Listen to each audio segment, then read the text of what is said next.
Oke, assalamualaikum warahmatullahi wabarakatuh. Kali ini kita akan membahas mengenai kontaktor. Ini full teori ya. Untuk penjelasan simulasinya itu hampir sama seperti video-video sebelumnya ya.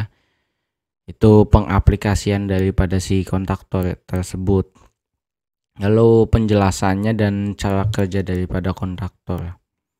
Nah, ini gambarnya nih kayak gini, yang belum pernah lihat kayak gini nih gambarnya nih. Jadi di sini ada jelas ya, di sini ada nameplate-nya, penjelasannya, terus di sini ada tipe daripada keluaran kontaktornya. Ini kalau nggak salah Mitsubishi kayak lo. Kalau nggak salah ya. Tapi nggak tahu sih ini apa sih. Ini tuh kontaknya ya. 13, 14. Mitsubishi nggak kayak gini apa ya? Nggak tahu lah. Lupa saya. Nah, terus di sini tuh ada kontak utamanya ya, yaitu 1 L1, L2, L3 atau 1 2 3 4 5 6 ya. Lalu di sini ada kontak NC gitu. Nah, kontaktor adalah perangkat listrik yang digunakan untuk menghidupkan atau mematikan sirkuit listrik. Jadi apa ya? Bisa dibilang tuh kontaktor itu seperti saklar, tapi saklar 3 fasa. Jadi alat untuk membuka dan menutup arus listrik secara cepat, secara bersamaan gitu loh. Kurang lebihnya seperti itu. Lalu di dalam si komponen daripada si kontaktor tersebut tuh yang tadi saya bilang ya, ada coil ya, ada elektromagnetik. Jadi si coil ini tuh yang tadi saya bilang ya, coil itu tuh kumparan, ada lilitan di mana si kumparan ini melalui A1 ya. A1 itu kan untuk fasanya ya. Itu tuh akan terjadi elektromagnetik gitu loh. Jadi si coil ini tuh akan berenergize gitu loh. Itu coil ya yang pertama. Nah, yang selanjutnya tuh ada enclosure. Sama seperti enclosure yang digunakan dalam aplikasi lain, kontaktor juga memiliki enclosure yang memberikan isolasi atau pelindungan personil yang menyentuh kontak. Penutup pelindung dibuat dari berbagai bahan, polikarbonat itu loh, yang terus polyester, nilon, bakelit, plastik, thermosetting dan lain sebagainya ya. Nah, itu bisa dibilang ya isolatornya lah. Lalu ada kontak. Nah, di sini tuh ada kontak itu ada ya, ada yang namanya kontak bantu, ada yang namanya kontak utama.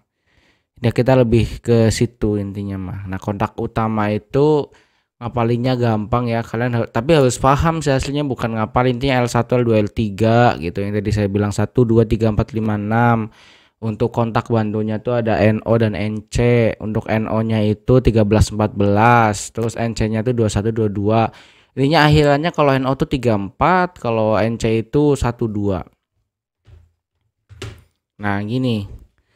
Nah, ini merek Schneider ya, nih Schneider. Nah, di sini tuh kan ada kontak NC tuh 1 2 tuh, terus kontak bantu 3 4. Nah, terus ada kontak utamanya 1 2 3 4 5 6. Nah, gambarannya seperti ini nih. Ini tuh kan ada A1 masuk fasa, A2-nya untuk netralnya. Nah, ini tuh simbol daripada si coil. Jadi diilustrasikan pada saat sebuah tegangan ya, arus listrik, tegangan masuk pada A1, maka coil ini akan berenergis. Nah, garis lurus ini tuh menggambarkan keterkaitan. Jadi reaksi pada saat ininya berenergize, maka kontak 1 2 3 4 5 6 akan menutup. Nah, inilah kontak utama. Kontak utama ini akan langsung ke motor. Tapi biasanya kalau kita pakai kontaktor ini ya masuknya nanti akan ke thermal overload relay gitu. Tapi kan sekarang rata-rata udah make itu ya, inverter gitu. Nah, terus untuk kontak bantu ya, di sini tuh ada NO dan NC. Nah, ini NO-nya nih. Nah, jadi pada saat nanti ini masuk tegangan, maka ini akan menutup. Nah, yang 21 22-nya akan membuka. Intinya Intinya kebalikannya ya, sama seperti relay, aslinya seperti itu kurang lebihnya gitu loh. Cuman relay itu kan 1 fase. Nah, kontaktor 3 fase gitu. Nah, ini salah satu pengaplikasiannya ya. Jadi kita nanti akan membahas hal ini ya. Ini tuh rangkaian direct online ya. Tapi kita akan lebih membahasnya tuh nanti ya. Kita udah bahas di video sebelumnya, bisa dicek ya. Kita sudah mensimulasikannya. Nah, intinya posisinya tuh gini. Pada saat tombol on ditekan ya, maka kontaktor itu kan akan berenergize gitu loh. Nah, maka motor akan berputar, kurang lebihnya seperti itulah.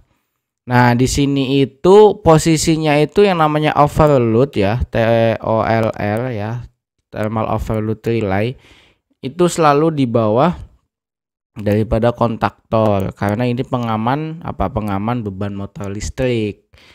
Nah, ini pengaman apa? Kalau MCB itu pengaman hubung singkat dan beban lebih pada rangkaian, sedangkan thermal overload relay itu pengaman daripada arus beban lebih daripada si motor listrik. Seperti itu.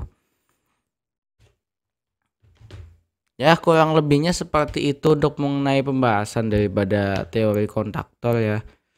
Kalau bila ada yang mau ditanyakan silahkan ya, ditanyakan. Tapi harusnya sih ya sudah paham apa yang sudah dibahas. Karena apa ya, intinya mah dasarnya mah ya tadi pada saat koil masuk ya, tegangan masuk ke koil maka akan kebalikannya lah kontaknya. Seperti itu. Dan untuk pengaplikasiannya sudah dibahas di video sebelumnya. Terima kasih banyak.